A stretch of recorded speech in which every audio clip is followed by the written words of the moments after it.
I think what got me to this point as well is the fact that I had built a lot of advocacy and people that had worked with me and had seen my work and had experienced my work in different organizations and different situations. So I think the leaders that advocate for me, they do it feeling comfortable doing it because they know they're not putting their reputation on the line by advocating for someone who is not is not really a thorough leader, is not someone that's going to get the job done. Right.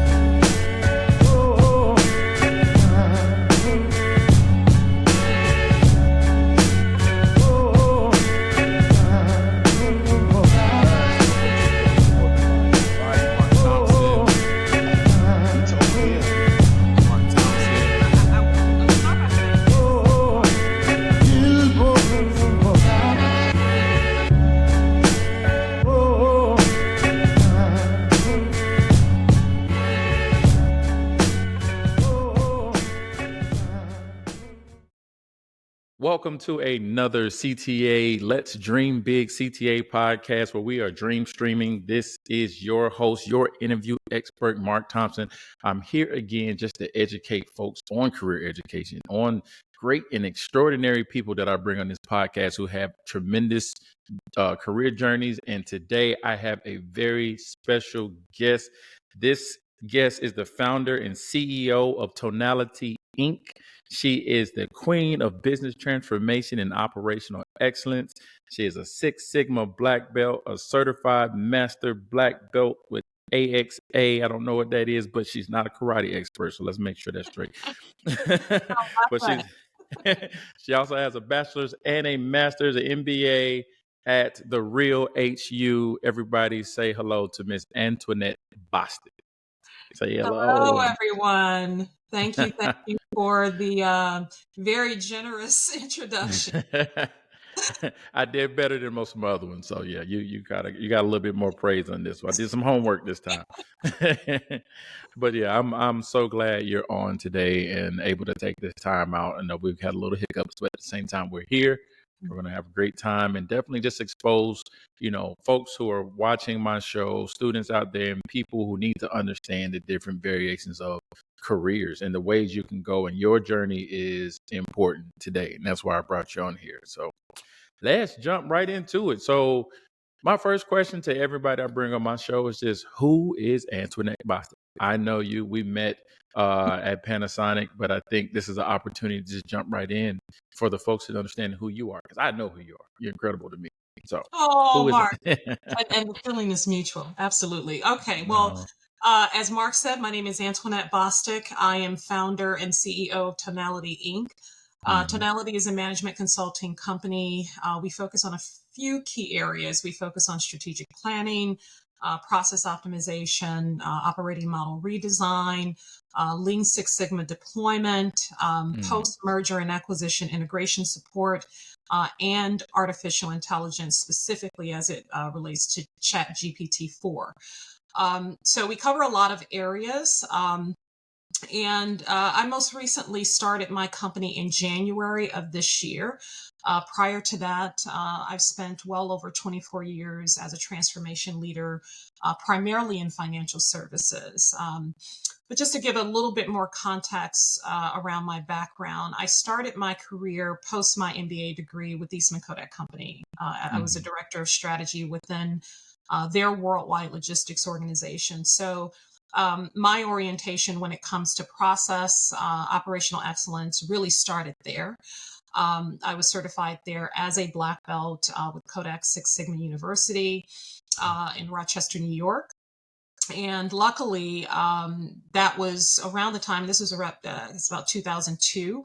That was around the time many financial services companies were really starting to take more of a disciplined focus on process and operational excellence. So it kind of opened a door for me, having been certified in Six Sigma, to transition into that particular industry. So I went on to work in a variety of financial services companies. I'll just name a couple of them. I was with Morgan Stanley for a bit, with MetLife, Standard and Poor Global, as well as UBS Financial. And my role in many of those organizations, I was operating at a director or VP level, but my role was Hmm. largely an internal consulting role. And so what that essentially means is I would build oftentimes teams or departments focused on business transformation and lead those departments. We would have a variety of core capability areas, including, process excellence. We would focus on robotics process automation, Hmm. strategic planning, any sort of major transformation support for mergers and acquisitions. Hmm. And this is work that I've led throughout my career in various organizations. I've worked in quite a few regions of the world, spent quite a bit of time in Japan as well as in different parts of Europe and in South America. So Wow. that's the short that's the short That's story. the that's the short story. Wow, that is a very Long. healthy resume. It's not long. Now that's healthy. That's robust. That's got a lot of. I mean, that's the wealth of all of your knowledge and where you built that. I wanted to just kind of tag into that. It seems like in every space you've been, there's a hunger for more because you kept going into bigger spaces. You start getting into bigger rooms. What I mean by bigger is being in the rooms where the people who make the big decisions. Right. What's the drive, I think, behind your hunger in business transformation and being an incredible piece of that space? I think what drives me is the idea, it probably simply put, Mhm. change is good. And I say that from the vantage point of being, a first generation college graduate in my family, Mhm. being an African American woman, Yeah. and oftentimes the only woman, the only person of color in my world. There are not a lot of us as it pertains to management consulting, even. So I think for me, it's about, really recognizing that change has always been something good in Mhm. my life, in my world. And so I have an appreciation for helping folks not only understand why change is good, but helping them embrace it Right. and helping them own it where it makes sense. Mm. And so I think I try to go into situations with a completely open mind. I try to bring a different style of thinking. Oftentimes, very process oriented, very fact based. Mhm. I spend a lot of time really trying to understand the culture of an organization as well. Right. At the end of the day, change is impossible without the support and leadership of people. Uh, Factoring in that cultural aspect as you go through major transformation is critical. So I think, in terms of how it looks to me, transformation at the end of the day is really about embracing change. It's about Mhm. using change as really a vehicle to propel us forward and improve how we live and how we work. That's good. That's good. So today's topic, before I jump into all the other questions here, because I think we got a lot of I wrote a couple of different directions we can go into right now. I got a couple. I think we have conversations like this in the past where we just started Yeah. going. It could be 2 hours, right? Absolutely. But this Yes. is why I want to bring you here because this topic for today's discussion is called transforming your career value into career success. Mm. And your journey alone showcases that. But I like to start at the beginning with all of my guests.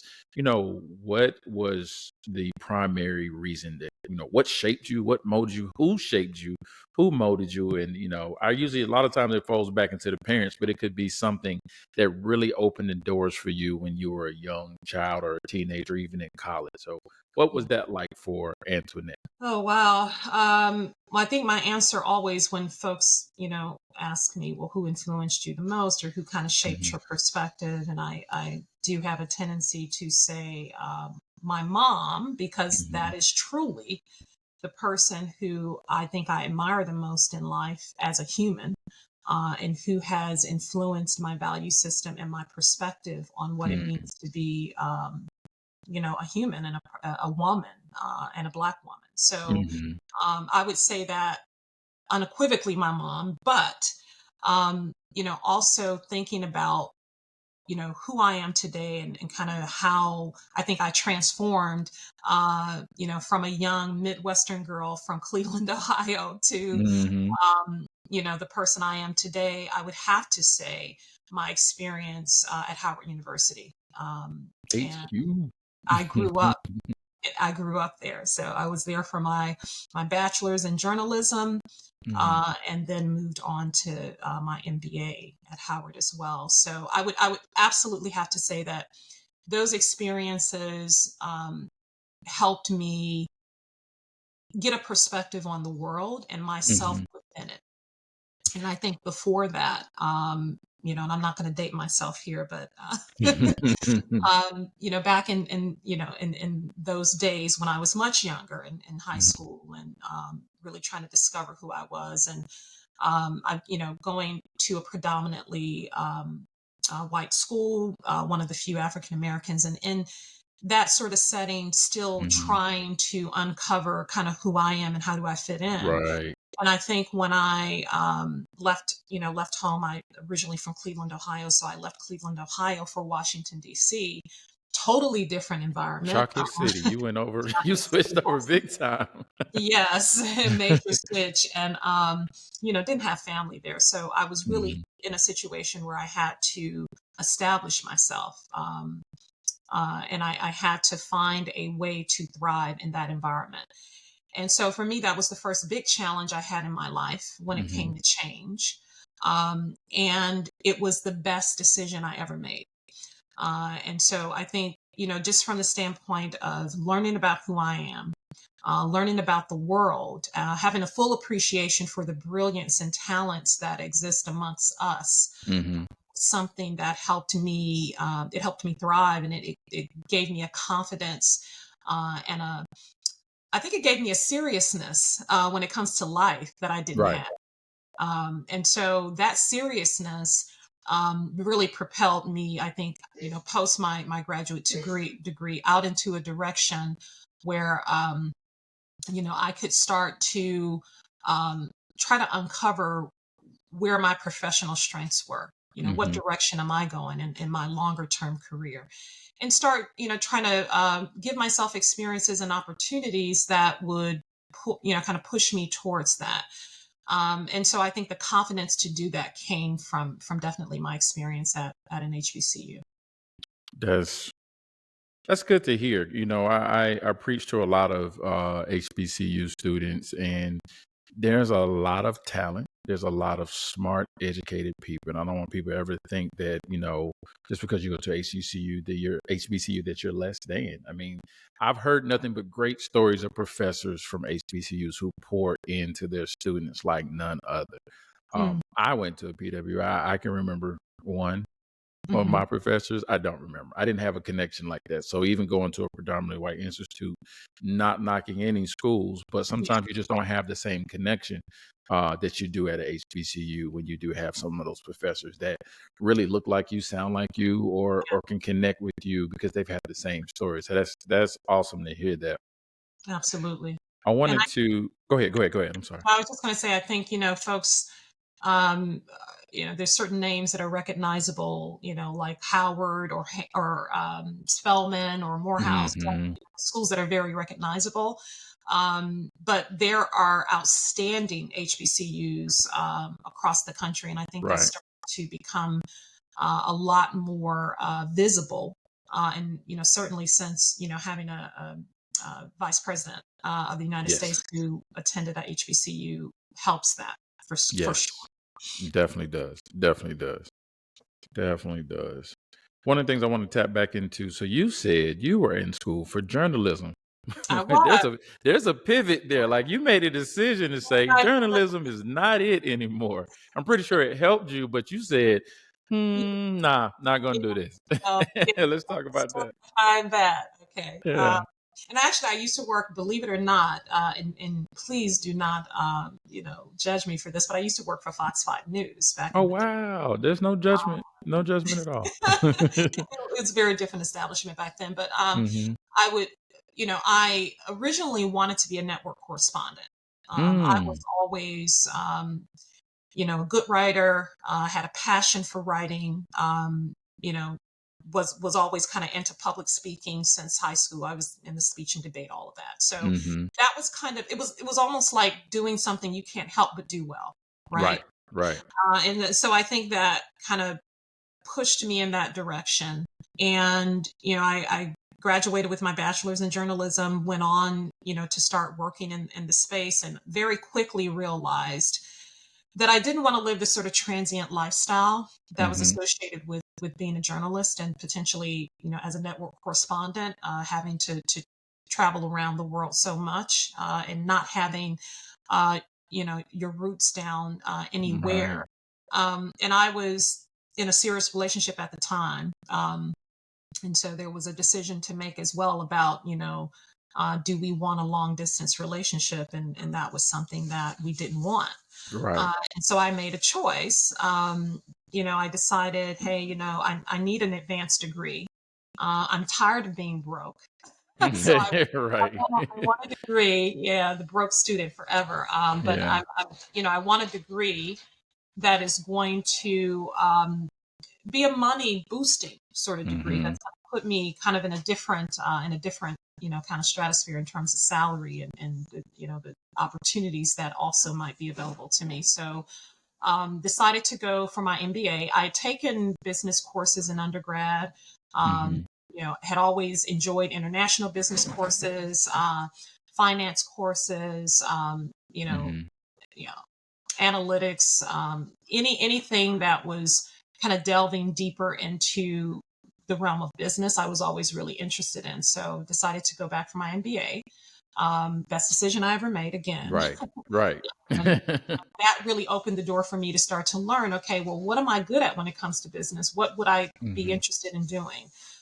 And that was really how I got the interest in supply chain and process and operations, uh, Mm.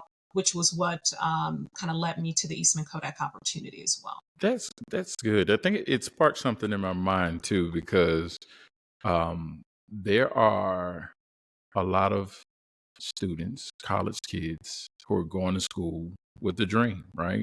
Oh, Mm, I want to be a journalist, or I want to be a psychologist, And there are studies out there now that are showing a top 10 group of, you know, uh, degrees that students can get that don't get them any money, right? So now it's, how do we get to these students before they make a decision and help them understand you need to start making money, making decisions, studies. Your major needs to be in something that's making money into the market, not, oh, maybe I want to do this, because I can guarantee you probably 80 to 90% of the folks I went to school with, none of us are doing what we went to school for.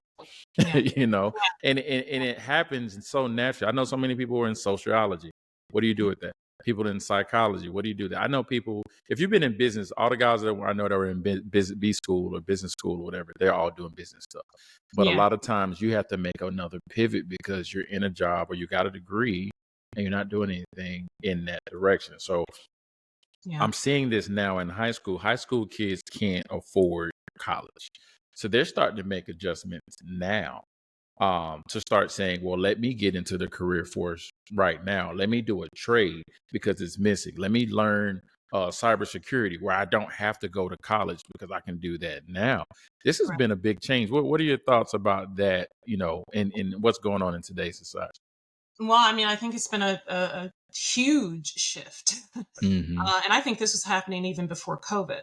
So, there's some things to consider, right? When we think about the new technologies that are on the horizon, Hmm. obviously, AI is going to have a huge impact on the workforce, Yeah, and you don't have to you don't have to do too too much digging to find that out. There's a yeah, lot of information out there now that's predicting what we think the impact is going to look like, and there's estimations upward of 40% of job loss across the entire country. yeah. And so that is major. Mm-hmm. And a lot of those jobs will be what we consider to be the traditional knowledge work, right? So even Right. when you think of consulting, there's certain aspects of consulting work that are fairly standard that could be automated. Mm-hmm. Just about everything that we do to a large extent can be automated, especially when you start to think about the power of AI and the ability to take large quantities of information and turn that into intelligence. And then also the ability to learn. Um, Right. which is what makes the tool so ingenious. It's just the ability to get smarter with time, and as a result of getting smarter, produce a better output. And it's scary So too, though. it's scary. So it is, but it's a huge opportunity too, Yeah. depending on how you look at it. But I think we have to encourage our children to be practical. Mm-hmm. And it doesn't mean that you do something that you hate, or you do something that is going to, is not going to in any way fulfill you. Mm-hmm. But it does require, I think, a more balanced perspective on where the world is going. Yeah. What are we anticipating in terms of how the business world will look, within the next maybe 10 to 20 years? And how does that reflect in the types of jobs that will exist in industries that are traditional, and then in industries that are fairly new? Yeah. And make decisions that um, will allow you to do something that you can potentially love, grow to love, but at the same Mm-hmm. time, do something that has a clear value that is associated with that type of work, Right. and it's something that hopefully is not going to be automated in some way down the road. But you do, I think, it is the right thing to do.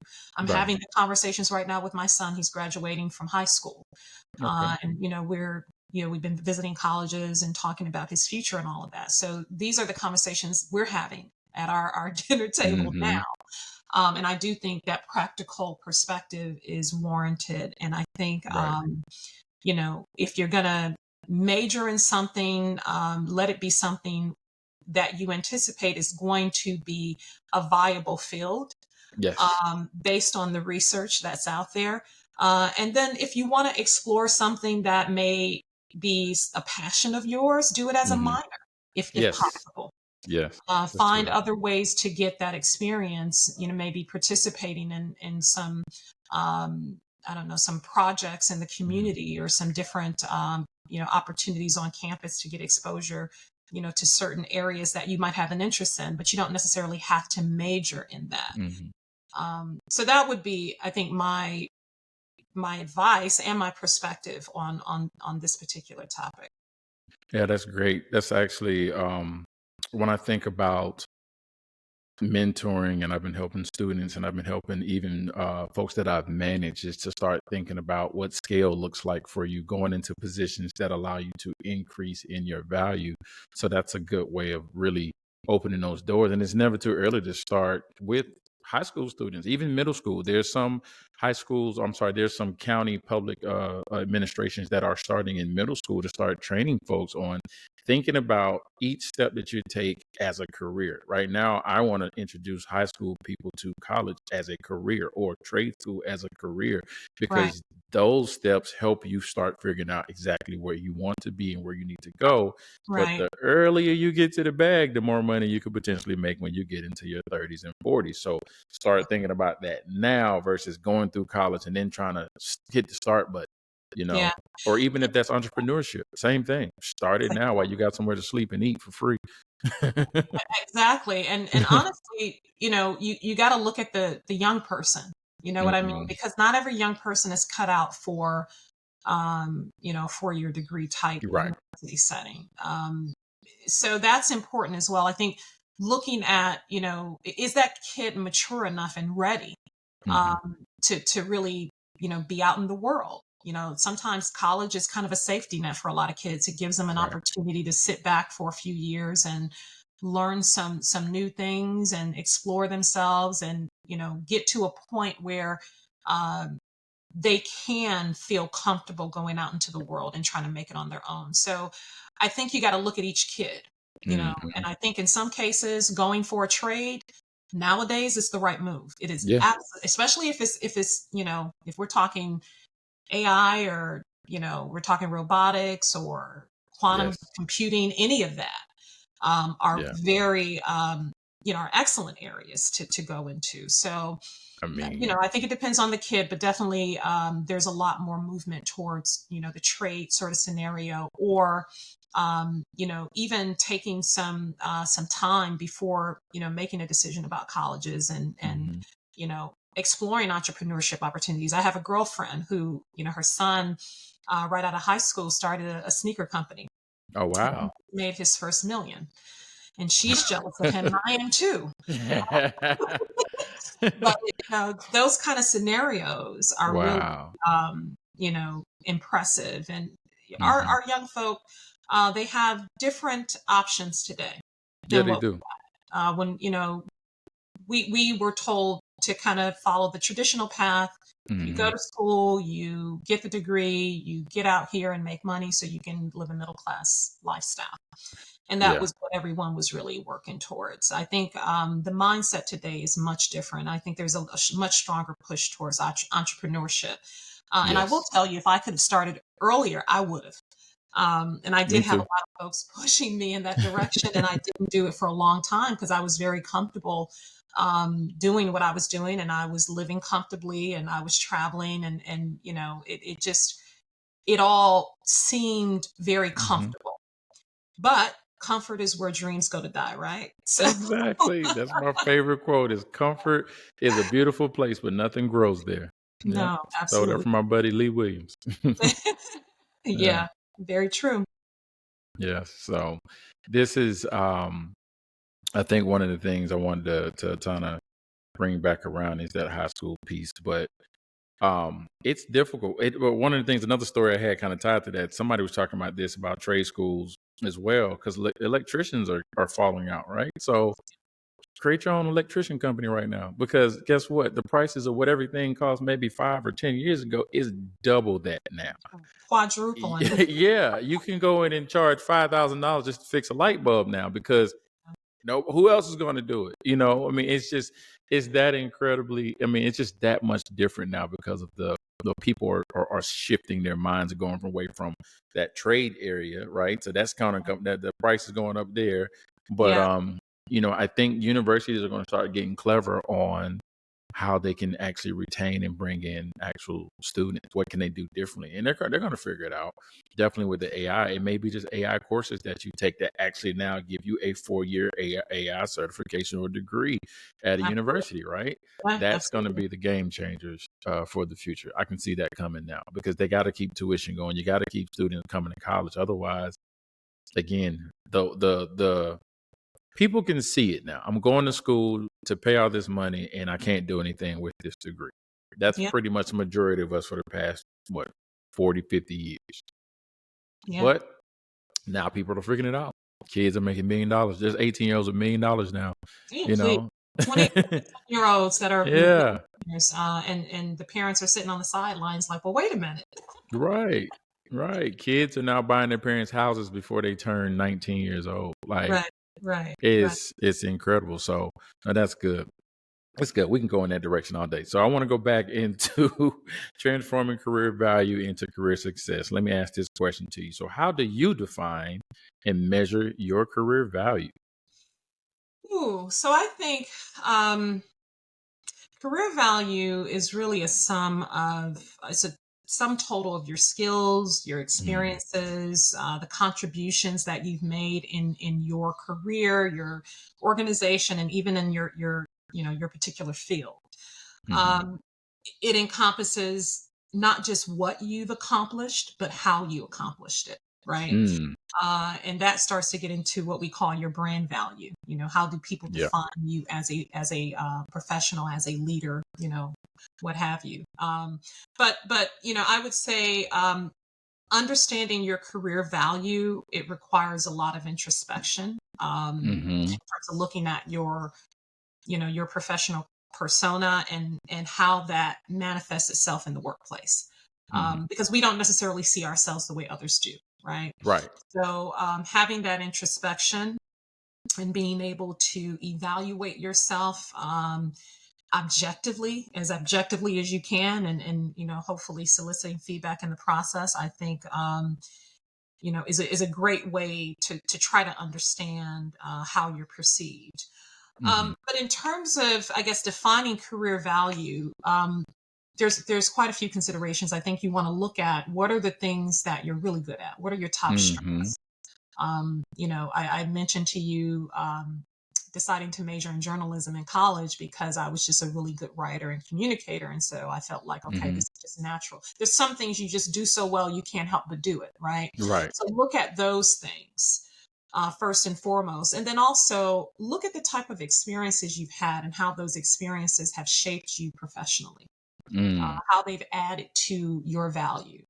And then what areas do you tend to excel at? In terms of the type of work that you've done in the past. And then looking outside, one of the things I always encourage people to do is look outside your organization. We have a tendency to get Yes. very complacent in jobs. You get into a job, you're getting a steady paycheck, and you're living your normal life, and you just get very, very complacent.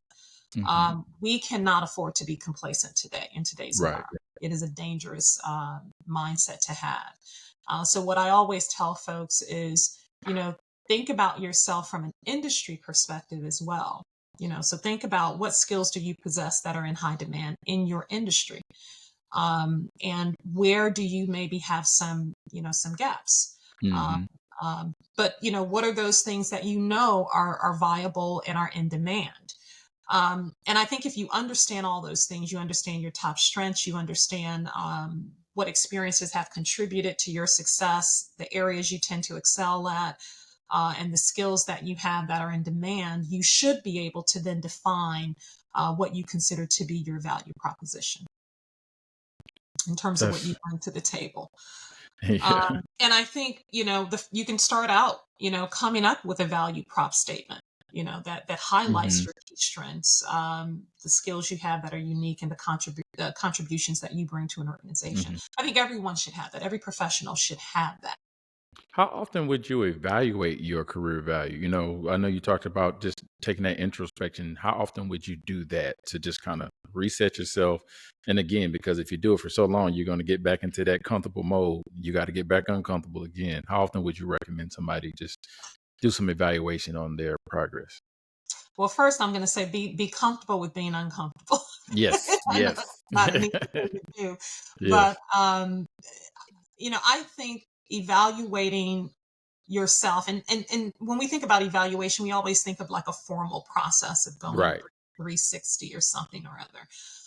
And it does not need to necessarily be formal. I think the biggest advantage for just an individual evaluating themselves is you get a chance to really kind of reflect on Mm, what you're doing on a regular basis, not just what you accomplished as the output or as the end result of an initiative or a right. program or a project that you were involved in, but you get to look at yourself on a regular basis. And I think that is important because it allows you to take a look at those aspects of your character and those aspects of your performance that may you may not always identify Hmm. at the end of a project, right? So, the way you collaborated, the way you managed your stakeholders, the way you Mm, communicated, your style, your approach to how you communicated.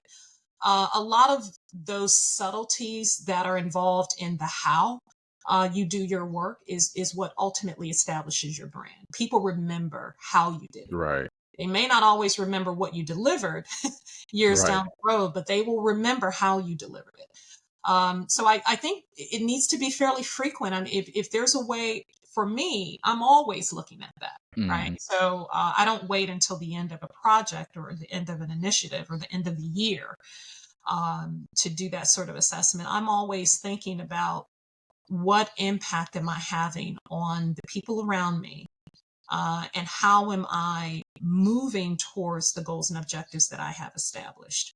Am I on track most of the time? And if I'm off track, why? and what is it I'm doing that I could be doing better. So Mhm. I'm always thinking about myself in that, from that vantage point. And I think as a transformation leader, you absolutely have to do that, Right. because everything Right. you do is largely based off of your reputation. Mhm. What have you done for me lately is Yes. what Yes. I've hurt my entire career. So you could have, you know, did a tremendous job on an initiative. I've won awards throughout my career for some of the transformation work I've done. Mhm. And while I may have gotten an award one year, that next year we start all over again. Right. Right. Right. I think being willing to frequently be introspective, beyond just the formal approach to getting feedback and Mhm. and doing your assessment, I think is important to do. I love that because if you're understanding who you are, your values, it makes it easier for you to articulate who you are if you go to that next job. It's Oh easy yeah, for you to display all of the work you've done, the projects you've done, how you got it done, how you achieved it. And now it's easy for you to interview with anybody because you're now becoming one with all your work and understanding how to display that process. So that's good to think about it in that perspective and do it consistently. I think a lot of people, again, comfortable. Oh, I want to change. Now I got to go back and reevaluate all these years to figure out who I am again.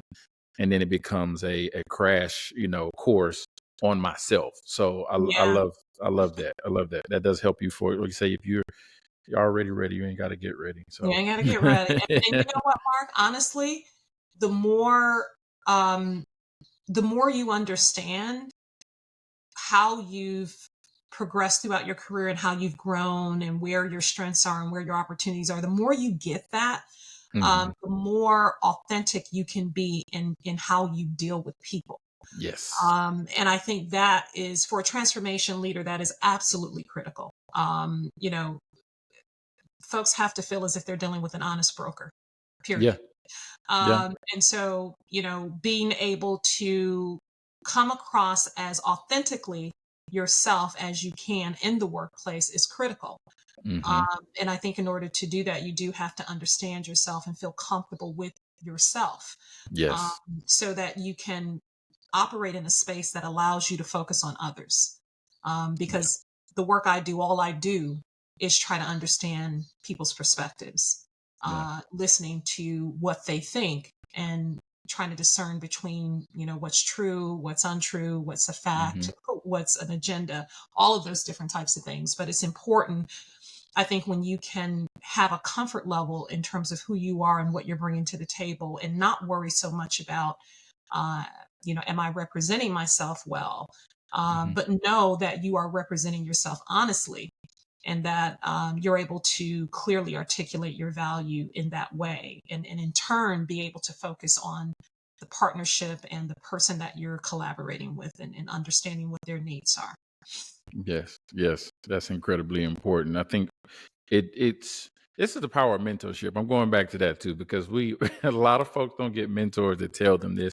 This is one of the reasons why I created this platform for people to hear these valuable tips, this information that is important to a lot of careers that we skip or don't get. So I don't care what age you are. This is important stuff here. So I appreciate you for giving these awesome nuggets. Authenticity, I can't say that word. It's a bit of a Authenticity tongue in the twister. workplace. It Authenticity. is. Yeah, yeah. Realness. Let's call it realness. Just Realness in the we workplace. And realness. it's hard. It's definitely hard for a lot of, African Americans as well, and I try to explain this when it comes to the art of code switching. Sometimes you get the I would say it's still us, but we have to actually speak a different language for people to Oh, absolutely, understand us, absolutely. right? And I'm Yeah. still trying to be authentically me, but Mhm. also give a little bit of my value, but not too much because I don't want to scare you. And that's the harsh reality that we actually deal with. And especially it's harder for Black women. I've had so many Black women that I've led at other companies where they were kind of blacklisted. We couldn't really say it was that, but you can't be in a job for 10 years and you apply and you get denied 5 times and you have the skill set and the power to do it, Yeah. and not say that they're not comfortable with who you are. Yeah. Right. So Absolutely. Well, to you can't manage that was very difficult. Mhm. you can. I was just going to I'm sorry to interrupt, but I just No, wanted no, to you make a good. point. You can't expect an organization to not be reflective of the society that it serves. Yes, I correct. mean, we have to be intelligent about this, right? So the Hmm. same norms, the same challenges that exist in the societal structure that we live in will exist in a corporation, and Hmm. oftentimes it's magnified. Right. So, you know, at the end of the day, I think I tell Black women this specifically. I tell women this, whether they're Black, white, or own your career, own it. Hmm. Don't leave it up to a manager, or leave it up Right. to an organization, or leave it up to um, a particular situation that you happen to be in that you want to last and that you think is gonna last. I mean, you have to own it, meaning Hmm. that recognize that the value that you place in who you are and what you can achieve should be viewed from an industry perspective, Right. always, first, and then look at it from the standpoint of your organization. But you have to understand your value proposition well enough to be able to not just articulate it, but also strategize around it. Hmm. Um, what does your career look like in 5 to 10 years? And that's not to say that it's going to, you have the answer and it's going to clearly go exactly the way you expect. Right. But having a perspective on it, having goals that make sense for, Hmm. that will help you strategize around what are the types of opportunities you want to get involved with. How do you Hmm. position yourself for the right projects, for the right positions? How do you position yourself for salary increases and promotions and all of that? Right. It requires that you have a clear perspective on what you consider to be your value proposition, and understanding that from a marketplace perspective. Organizations oftentimes are going to try to pigeonhole you based on Yes. the structure within that organization, their compensation structure, their promotion structure. And so you will have to exist within the confines of whatever organization you're in, but you also have to be ready and willing to advocate for yourself Hmm. in that organization. And the way you do that is to understand what is your true value. And that's beyond a company. You have to look Right. at that from the standpoint of the field you are in and the types of skills that are necessary for that field. And how does that show itself or reflect itself in terms of what you've done throughout your career? Yeah. That's, a lot of folks that I've come in contact with, they're afraid to just ask or do or get themselves involved because again, that mentality of, oh, well, I've gotten this far, somebody will push me along into the direction of where I think I should be. Right. And a lot of times your managers are just holding the door, holding holding the walls up on whatever they're doing because they're being told to do this way. They can't really propel you where you want to go. So you have to. It is imperative to seek mentorship, get sponsorship, like you said before. Start looking outside, inside. Start increasing your value. Don't wait on your manager to create your development plan that's going to get you where to the same place. Because at the end of the day, they pay you just enough so you can forget about your dreams. That's corporate Oh, well, America. We got, you will certainly be capped off at a certain salary. yeah, Trust you and be believe capped off. that. It is, As the COO, even, or CEO, you are still yeah, capped at a certain salary. right, right. It's just enough for you to be here. Right. But that's why I see a lot of companies pour into the benefits and the corporate perks because it is a blinder. But you got great insurance. You're like, well, I need that. I got kids, so I'm not going anywhere. I Yeah. mean, it's the whole thing of it, right? Is that's to keep you there. But in order for you to increase your value, this is what I preach to a lot of folks. You got to ask, what can I do better? What can I do more of? What can I develop in? And like you said, Mhm. put a plan in place. This one young lady was going for a new job and she was like, she already capped herself. She was like, they don't really give managers promotions or raises. So they're going to give me about a $2 increase.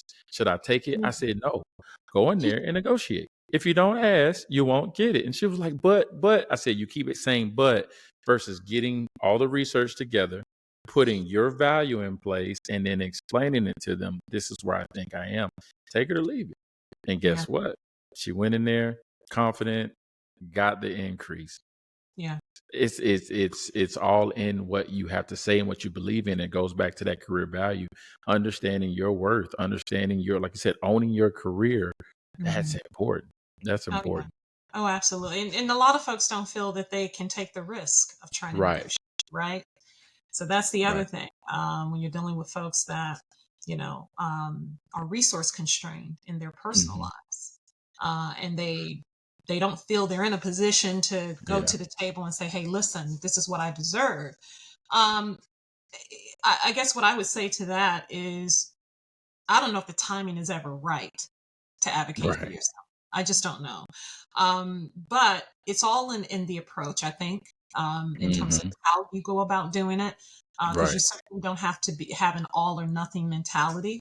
But I think it is important to emphasize to whoever your current employer is that you do understand your value. You Yes. understand it from a marketplace perspective, and you understand it within the context of what you've been able to accomplish in your existing organization. Hmm. They should understand that you understand that. And Right. oftentimes, when anyone who's worked for me, if I'm dealing with, I know, an ambitious person, I am not going to take that person for granted if they're talented and ambitious. Hmm. I'm going to make it my business to understand what their aspirations are, what matters most to them. And so I think, you know, you have to put yourself in a position to be viewed that way, to be viewed Hmm. as a resource that, if this person walks out the door, there, we will feel that impact. Right. You know, um, you have to be able to position yourself as much as you can in that, in from that standpoint, and that helps in being able to articulate, your value. Making sure that whatever you touch, you always do the very best job you can do, and that you always drive and push yourself and push your team, Hmm. and therefore, your performance speaks for itself, Right. but then you can Hmm. speak for your performance. Yeah. Yeah. Yeah. Yeah. So, It- yeah, yeah. And I think that goes to also understanding, understand how your jobs give performance, because it doesn't mean that's who you are. A lot of yeah, times you have to get whatever the company gives. So if you're fortunate to get a company that doesn't have to evaluate you based on a quota, yeah, just understand that's not your value. Your introspection is going to be your own value is your value. You know who your value is, and you can always measure that with the work you're doing, with hmm, mentorship, with sponsorship, when people who are speaking about you when you're not in the room. oh yeah, Those are incredible opportunities for you to continue to build. And I talk about networking as a wide net. This is how you cast yourself out here, hmm, building and learning and continuously improving yourself to increase that value. So, yeah, and absolutely, all of this together, we talked about career value so much. I do want to give you time to talk. I mean, I know we've been going for a while. All of this value creates the career success. I think this is the whole picture that we're trying to paint here. Even with your journey, what you showed, you went from this position, I think you were an assistant vice president to a director, back to another director, and you got all these certifications and black belts. I mean, you're just learning and growing and learning and growing and learning. And then, like I said, there's a hunger there because you understand the value. But then that went from, I have this success in the corporate world, you know what? I'm going to do this for my own. And you open your doors to a company, Tonality Inc. Let's talk about that, because you made a great pivot into something and saying, you know what? I've been doing this for quite a long time. Let me go get to the real bag out here. yeah, for sure. Mhm. And I have to give credit where credit is due, because I think the person who has harped on this the most outside of, a lot of my colleagues that I've worked with in, in different organizations, has been my husband. Um, Shout out to good husbands out there. yeah, yeah. So, and this is, he, I think, started talking about this probably 15 years ago. Wow. Because he knows who I am and how I, operate. And I think he always felt that I would, I would really succeed in an entrepreneurial type of setting. Mm-hmm. And I think the challenge for me was I didn't see the value of it because I'm thinking to myself, well, I'm traveling the world. I'm doing well financially. Right. Like why am I going to take on all this extra burden, having to start my own company and, not knowing all the ins and outs as to how to do that and having to figure out, how to establish something that is so small in such a big a big field, management consulting, huge field, Mm-hmm. right? So, and just feeling as if, it just wasn't necessary. And I think, that was the mindset that I had, not recognizing that, there is an inherent freedom involved in entrepreneurship that you will never Right. experience in working for someone. Well, I shouldn't say working for. I hate to say that honestly, because you're always working for someone. Right. You're working for your clients, even as an entrepreneur, and sometimes that's much more difficult than even when you're in a corporate setting. Right. Um, but I think you know it's really important to feel comfortable enough to take the risk, Mm-hmm. comfortable in what you are bringing to the marketplace that makes you stand out. And if I think about my career path, I've always been known for execution. Mm-hmm. Mm. So, I've always been the person who folks would say, okay, we want Tony to lead this deployment, or we want her to lead this integration, or we want her to. So it's always been from an execution perspective. As a management consultant, oftentimes we are called in to do an analysis. So Mm-hmm. when you think of like McKinsey or Bain or Boston Consulting Group or PwC, Deloitte, all of them, Right. and I've worked with just about all of them over the Mm-hmm. years in partnership situations where, I was an internal consultant within a company, and we would hire external consultants for different opportunities that we couldn't cover. And in the process of doing that, oftentimes we would oversee the work. Right. And so, I learned a lot from those consulting groups about how they approach engagements coming from an external perspective. And so I think, my understanding of being internal and how that functions brings a different flavor, because Mm. I'm never in a position where I can walk away from work that I've developed. So if I do a strategic planning, work effort, oftentimes I'm going to be involved in making sure that strategic plan is put in place, Right. right? Because I'm internal. With the external consulting groups, they will come in, do a thorough analysis, give you some amazing ideas or potentially a future state design that's, incredible, but won't give you an understanding of what it's going to take for you to get there, right? So how do you execute this? Right. And that is what I have become very good at doing. So I think for me, the sweet spot for tonality is really that holistic end-to-end transformation journey. Mm-hmm. Understanding how to bring the cultural sensitivity to the table from the beginning. Right. Change management, cultural awareness is not something that should be thought about when you get to the point of execution. It's something that needs to be thought about when you're developing the solutions and when you're developing the design, Right. because how you develop it should be influenced by the culture to some extent. So I think what sets us apart is my ability to do that and to understand how that should look. And then, partnering in a way that allows the organization or the client to really lead their own transformation. Mm-hmm. So I like to act as a coach largely, and a partner.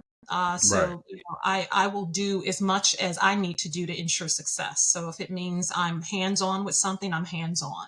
Hmm. If it means the client wants me to take a back seat and they want to be in the front, that's fine as well. Whatever works.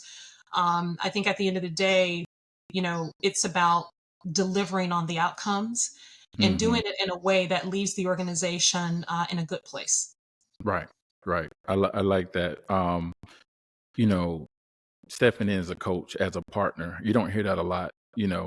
People say the word partner, but what does it actually mean? It means, yes, I'm going to sit here with you. I'm going to guide you. I'm going to process. We're going to come together and think about the best ways to have the best outcome. And that's one of the things I do as well. I love doing it because to me, I think that creates the connection between the companies, even though it may be a contract and I'm consulting. We're trying to create the best outcome, not only for you, but for students, for, whatever type of collaboration that you may have. So that way they come back and then they want to keep coming back, or they need you consistently, or they'll refer you because, again, you talked about brand. This is how your brand expands. It gets to Oh, other folks. absolutely. Hey, such and such helped me with this. Tonality is amazing. You should use them. And that's the important pieces of what you're doing. So I can see that. And that plays a part to what we were saying as an individual, for your Mhm. company, as your personal brand. You have Abs- to continuously be on top of your game, but actually open the doors to things that people not always expect, and providing Yeah, that exceptional value. So yeah, that's good. absolutely. Yeah. And people have to feel good about what you did, Yeah. honestly. They may not necessarily have embraced the change fully because maybe it Yeah. just for them was an uncomfortable transition, or maybe, it Hmm. didn't ultimately result in them getting exactly what they wanted. But people have to be able to respect and appreciate the bigger picture and Right. why the change needs to happen. And I think your responsibility as a transformation leader is to ensure that that happens. And, I also don't think you should be in this kind of role if you don't care about people. Right. If you really don't, if you're apathetic when it comes to people and you're like, I'm really only concerned about myself or people that I know or care Right. about, this Or probably just isn't the best. completing the project. I mean, Yeah, it's probably not the best field to yeah. be in, honestly. I think when you're doing transformation work, you have to have a sensitivity towards people, Hmm. and an appreciation for how change affects people emotionally, how it affects them in terms of their health, their mental Hmm. health, their oftentimes physical health, because the two are closely intertwined. Right. And just recognizing that you are impacting someone's life. All right. So it's not Yeah. just that this organization needs X to be done so it can be more profitable, so it can expand, or whatever the Right. ultimate goal is. Um, but recognizing that people are what makes, people make organizations thrive. Hmm. Without people, you don't have an organization. So to neglect thinking about the impact on people and working with folks to help them make adjustments, I just think is one of the worst things you can do in the space of Right. transformation. I think a lot of organizations fall short when it comes It, to doing it, that the right way. I always think about, and when you say cultural sensitivity, I think to me in this. I think that coincides with employee experience, and people skip that a lot. Mhm. Just from my recent experiences, I'm like, wow, are we not asking or talking to employees at all? We're just making decisions and moving, so we don't even know the impact that we're actually having, because again, you want to create, you know, reduce attrition and create sustainability within your process improvements and things of that nature. But the employees buy-in is, which is huge. And I've learned that from, several companies I've been a part of, where that buy-in is hugely way more important than what the CEO or anybody else says. Because now you have the people who are going to go to war for you. They're going to fight for you. They're going to do everything you say because they see you as the leader. You're creating a transformation that's creating a change to make them better employees, that now improves your business. So the big picture, if it's not seen from the ground up, and that's my opinion. Some people may think differently, but I've just seen leadership work in that manner, to the fact that people end up staying somewhere for years. you Yeah. know, Oh, yeah. you know. Yeah. Those frontline folks are are critical. They are Right. oftentimes the soul of the organization, and Hmm. the longevity is oftentimes within the ranks of the frontline employees as well. Yeah. You have to work up and down the chain. I've been in situations where I've had to deliver a presentation to the executive committee and at the same time go and sit through, a project review with a green belt.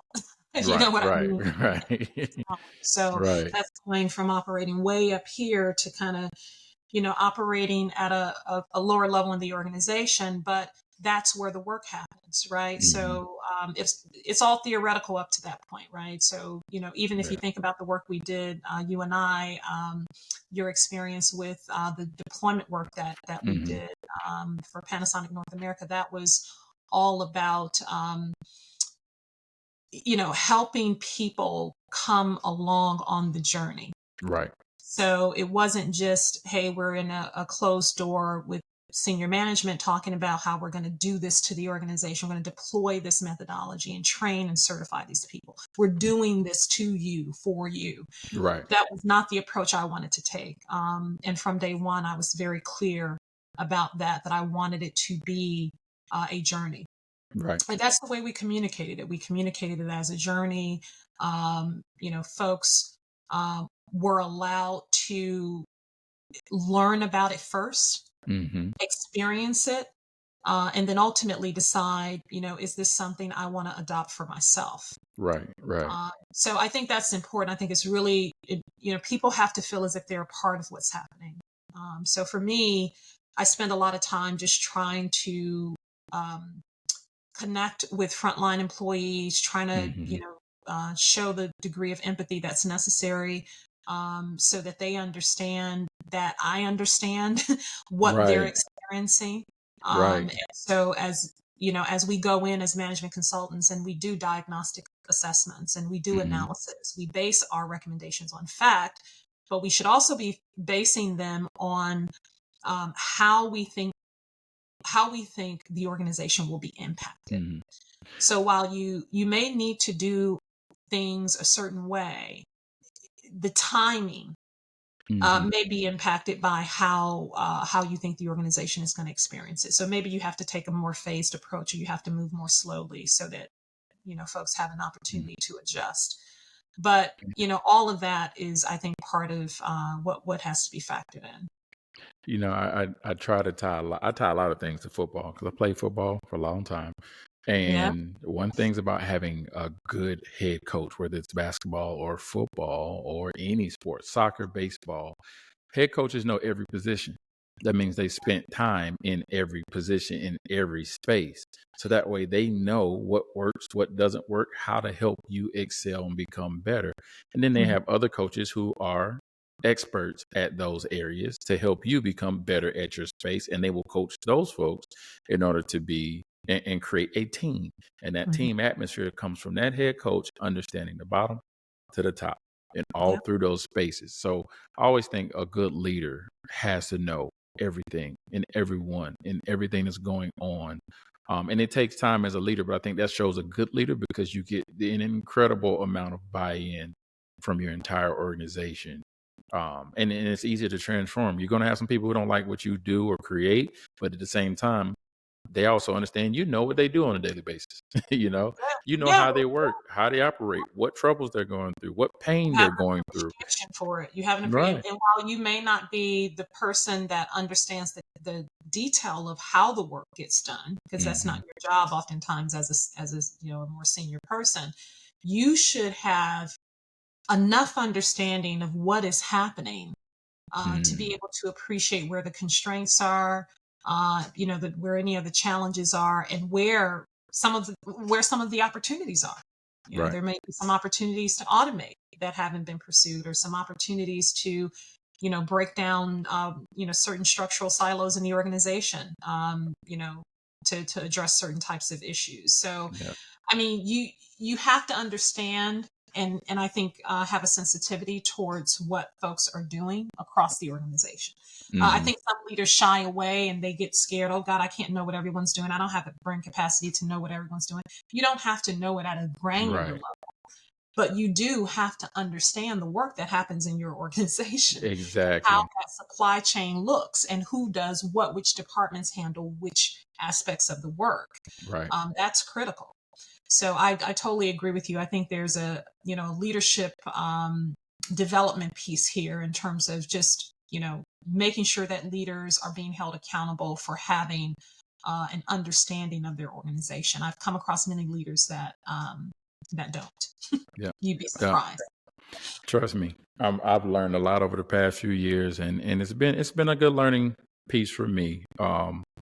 Definitely to just soak up information because it helps me become a better leader, and I always see how whatever my next, whoever I go to, wherever I am in life, only even with my own business, Mhm. to really drive just that understanding and that empathy. That's a key word, the empathy of what people are going through and how they're doing it and how they need to deliver. You're a coach, you're a mentor, you're a leader. I mean, as a leader, you're everything to them or to that Yeah, person. And I think one of the best pieces for me is when I tell folks that I am a servant leader because I do want you to be your best. So I'm here to help support you in any way I can and be available to you for anybody who is looking at me for leadership, from mentorship, from a job, from my own businesses, organization, from my child. It's yeah, it's all included, right?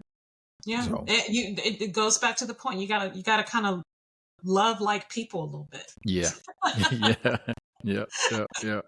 So I know I've taken a lot of time. We've taken a lot of time, but this has been good. This has been incredible. One thing I did want to go back to what you said. Um, when you made these changes into to pivot into your own business, the biggest piece here was support, right? You had your husband's support, you had your friend's support, you actually activated a tribe that was behind your back, which means it is important to have the right people that you're aligned to. A lot of Yeah, times you can't go to your tribe if you don't have a tribe that's actually looking in the same direction or doing valuable things that you're doing. So I express this to folks all the time. You might have to get rid of some people, or not really get rid of them, but just don't not include them into your journey of upward mobility. So in that space, start networking with the people who are doing the same things that you're doing, yeah, trying to increase their value, getting involved and being uncomfortable because they're going to help you. They're going to have your back. They're going to actually help you think about some of these goals that you have and encourage you to be your better self. So support that's I think that's a major piece in making changes and pivots to get this yeah, career success. Yeah. yeah. That advocacy, I think, and I didn't emphasize that enough probably, but I think what got me to this point as well is the fact that I had built a lot of advocacy Mhm. and people that had worked with me and had seen my work and had experienced my work in different organizations and different situations. So I think the leaders that advocate for me, they do it feeling comfortable doing it because they Mhm. know they're not putting their reputation on the line by advocating for someone who is not, is not really a thorough leader, is not someone that's going to get the job done. Right. Um, and so I think, that takes time. It's not all of a sudden you just have advocacy from all over the place and you can just step Right. out on your own. I think there is, the hard work is necessary. Mhm. The hard work is necessary. It still is necessary, even with the way Yeah. the world has changed. It still is necessary. You have to go through the rigor of learning your discipline, staying abreast of the industry, looking for opportunities to apply what you know, so you can Mhm. develop your experience. You still have to put in that grind. Right. That work Right. still has to happen Right. Hard because work that's pays how you off. demonstrate. That's how you demonstrate what you can do. And then Mhm. when you do that, you start to develop advocates. And sometimes you have advocates. I've had advocates that I didn't know I had Right. because they experienced some of the work that was done by me or my department or my team, and it had a really positive impact on them Mhm. because they were used to things happening in a way that didn't really show respect for them or their role or their needs.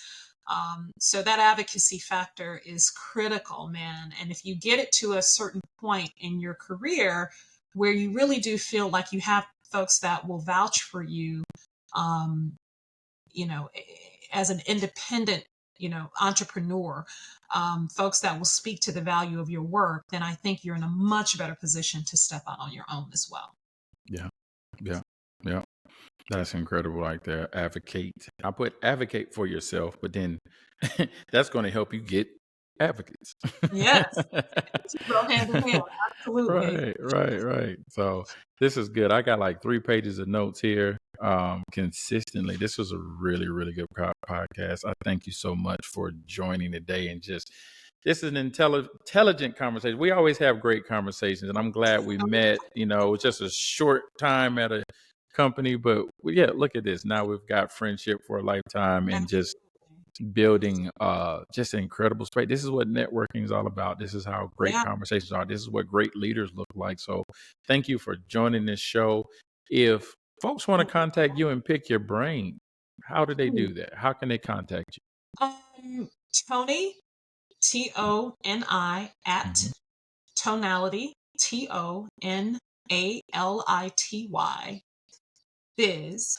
It's Tony at tonalityinc.biz. Let me spell that. So Tony, Toni at Tonality.